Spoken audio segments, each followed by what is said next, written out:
Cookery Grade 10, Quarter 4, Preparing and Cooking Meat. Our topic is Present Meat Dishes. Basic Principles in Platter Presentation. Basic Principles of Platter Presentation. Number 1, presentation must have 3 elements. Slices of serving portions of the main food item should be arranged artistically. The garnish arranged artistically in proportion to the cut slices, and the centerpiece may be uncut portion of the main food item. Number 2, the food should be easy to handle and serve, so one portion can be removed without ruining the arrangement. Number 3, simple arrangement are easier to serve and more likely to still attractive when they are half demolished by the guest. Number 4, attractive platter are made of metals, mirrors, china, plastic or woods, presentable and suitable for use with food. Number 5, it must look attractive and appropriate not only by itself but among other presentations on the table. How to present food on a plate. When you're plating food, the goal is to create a dining experience that tempts all senses, not only just the palate. When food looks appetizing, the body actually produces more fluids that aid in nutrient absorption. So you might even say that beautiful food is more wholesome than food that doesn't look appealing. To achieve restaurant quality presentation, start with brightly colored, well-cooked food. Layer the food and play with contrasting colors and textures to increase its visual appeal. Finally, garnish the plate with flavorful herbs or spices to take it to the next level. See Step 1 and beyond to learn how to make next meal you will cook look irresistible. To present food on the plate is starting with beautiful food. When you're planning meals, think ahead about the colors you want to feature on the plate. You might not be able to represent all the colors of the rainbow at every meal, but challenge yourself to have as much colors as possible. Note, avoid a monochromatic color scheme. A plate of food looks most appealing when there's a high level of contrast in colors. If you're about to serve several light-colored foods like grilled chicken and mashed potatoes, adding a serving or 2 of fruits and vegetables is a fantastic and easy way to add pops of colors. The richest greens, orange, reds, purples, blues, pinks, and yellows on your plate probably take the form of fruits and vegetables. If you're not sure how to add color, utilize garnishes. Nearly any savory dish is well served by sprinkling of fresh chives, parsley, dill, or mint. Lemon and lime wedges are welcome alongside poultry and seafood dishes. Next is bringing out vegetable brightest colors. The way you look your vegetable has a lot of bearing on overall visual effect of a meal. Lightly steam instead of boiling. Steaming vegetable makes them look appetizing and flavorful, while boiling creates the opposite effect. Roast or sauté them with a little oil or butter. Roasted or sautéed vegetable looks quite appetizing when they're allowed to caramelize a little in oil or butter.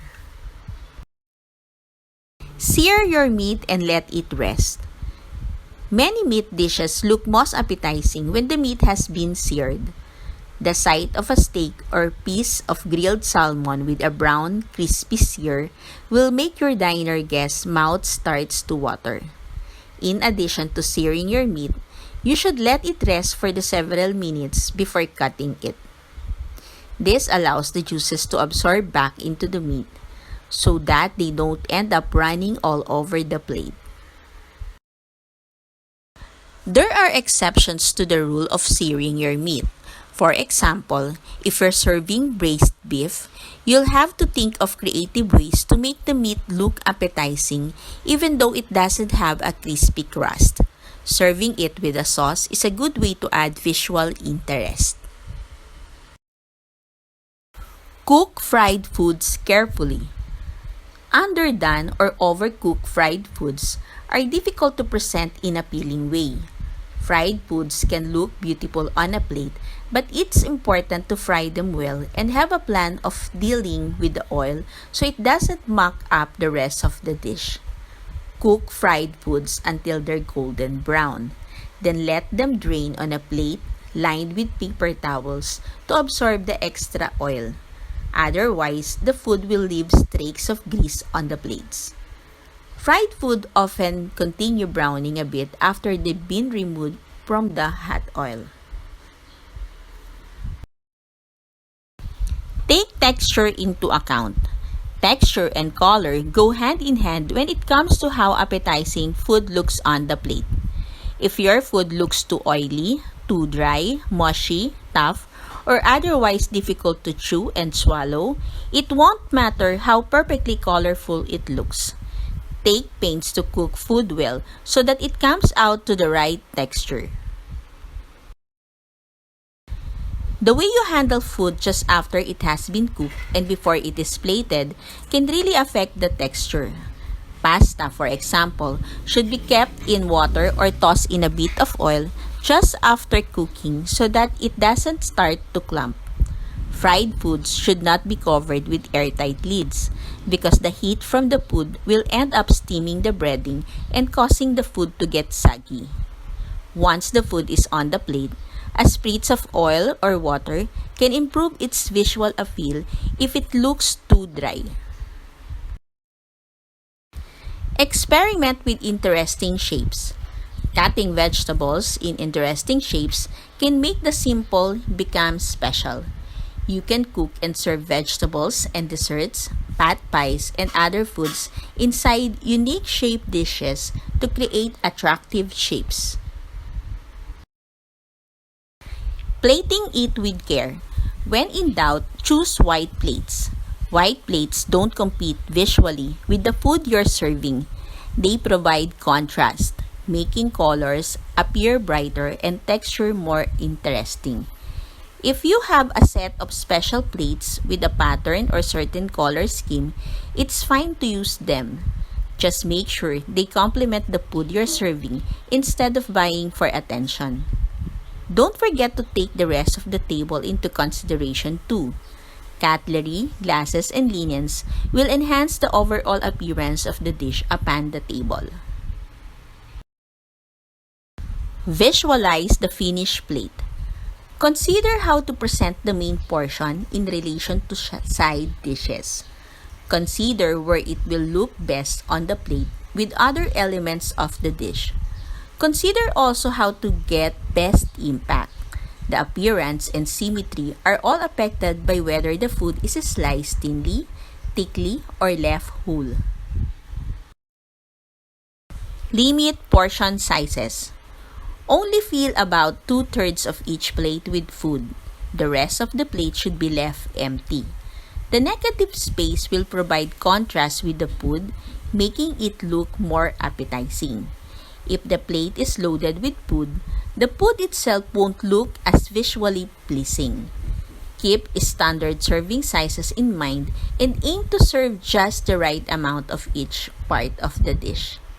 As a general rule, half of the food on the plate should comprise of vegetables, 1/4 meat or other protein, and 1/4 starch. Start plating food in the center of the dish and work outward from there so that the food is centered in the middle of the plate. Follow the rule of odds. Having an odd number of elements on a dish is more visually appealing than having an even number. It creates the impression that pieces of food is being framed by the others. Keep this in mind whether you're serving different types of food or more than one piece of the same food. For example, if you're serving scallops, serve either by 3 or by 5 instead of by 4. Play with different textures. Creating a texture contrast is a good way to draw the eye. Too many soft or crunchy foods on the plate are unappealing, but a combination of both is delicious. Different textures harmonize to create pleasing dining experience. Leaving one of the elements out would result in a less appealing dish. To quickly add some crunch to a dish, try topping it with some crushed roasted walnuts and almonds. Layer foods to add height. It's common to see food layering in restaurants, but home cooks don't usually try it. Adding height to a dish can take it from ordinary to stunning. Don't be afraid to show off your culinary skills by using stacking and layering methods to make your presentation more professional. An easy way to start layering food is to serve the protein on a bed of starch. For example, serve a kebab on a heap of rice, or serve grilled swordfish on a pile of mashed potatoes. Aim to make foods look bigger, not smaller. Flop up your salads. For example, instead of smooshing them down, create a little cross-hatch stack of cooked asparagus instead of presenting it on one flat layer. Use sauce wisely. If you're serving a curry, stew, or soupy casserole, you might want to drain the food so it's sauced before serving. When pour on just the right amount when you plate the dish, the way you can control the amount of sauce and use it to make the dish look decorative. Keep up with food styling trends. Remember that styles change even within the space of few years or even months. So keep up to date by checking out cooking magazines, cooking or foodie websites, and cooking shows for current ideas. Adding appetizing touches. Use garnishes that enhance the flavor of the meal. No matter what you're serving, make sure the garnish actually makes the dish better instead of just cluttering up the plate.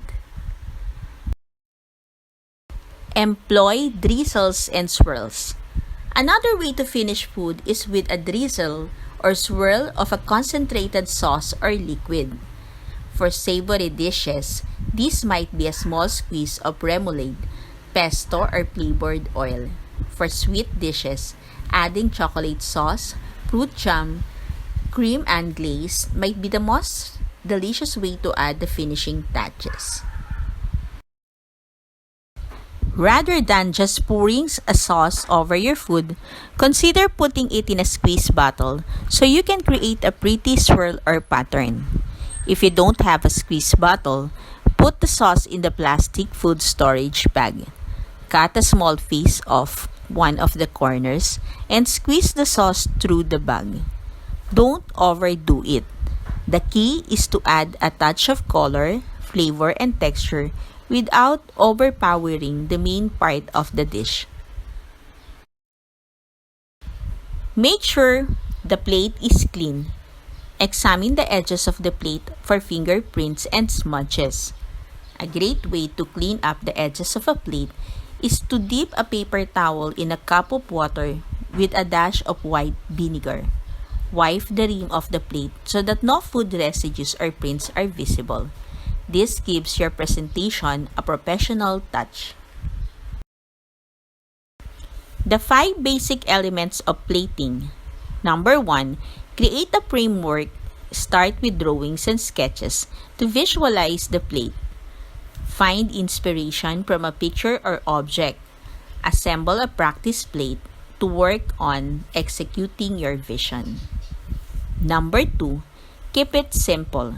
Select one ingredient to focus on and use space for simplify the presentation. Clutter distracts from the main elements of your dish that might confuse the diners on what to focus on. Number 3, balance the dish. Play with colors, shapes, and textures to ensure diners are not overwhelmed. The presentation should never overpower flavor and function. Number 4, get the right portion size. Ensure that there is the right amount of ingredients and the plate complements the dish, not too big or too small. Strike the right proportion of protein, carbohydrates, and vegetable to create a nutritionally balanced meal. And number 5, highlight the key ingredient. Ensure the main ingredient stands out and pay equal attention to the support. This refers to other elements on the plate such as garnishes, sauces, and even the plate itself. A time to remember.